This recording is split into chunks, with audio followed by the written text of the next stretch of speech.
JL, ano ka ba? Ba't naman biglaan? Okay lang naman kahit hindi mo promise. Dahil iniisip. Tatanggapin ko naman promise. Kasi JL, talaga, hindi mo ko naiintindihan. Nga, wala nga sagot. So lumabas muna tayo guys ng hotel kasi maghahanap tayo ng bulaklak. Sana meron tayong mabiling bulaklak sa Lulu. And me and Sarah guys, more than 3 months na akong naliligaw sa kanya. So I think this is the right time. Mamaya sa dinner, I will ask her na kung pwede na kami maging official. Uy!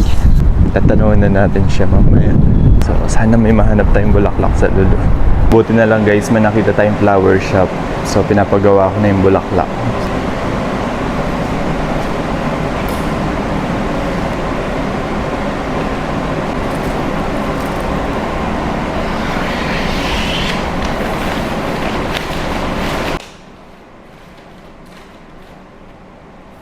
Final look.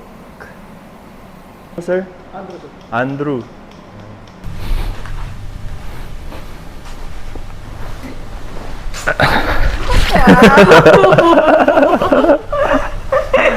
Kasi pa flowers ka lagi. Ito to. Secret. Ganda. Kaya ako lumabas, no? May tatanong ako. Ano nga? Game na. Ano? Today kasi exactly 3 months and 1 week na tayo. Seryoso? Oo. Ang lamig na ng kumay ko. Wait lang. In 3 months kasi, nafe-feel mo? Ako masaya.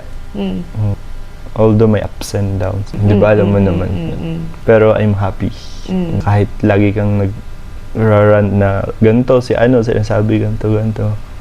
Marami kasi talaga. Oo nga, I understand. Sinasabi ko sa'yo. Oo, I understand kasi, sorry, famous. Yabang. So, ayun, I'm happy. Ikaw ba? Ako din naman. Kasi lamig na ng kumay ko. Oo nga, bakit? Pinag-densa ko yung marami. Oh. My question is, Hala, bakit?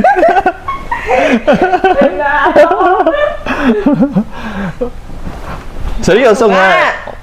Ano nga? Sabihin mo na. Can we make it official? Wala! Wag ganun tanong na mga ganyan! Yun na. Seryoso na ako. Can you be my girlfriend? And syempre, next na nun, can you be my future wife?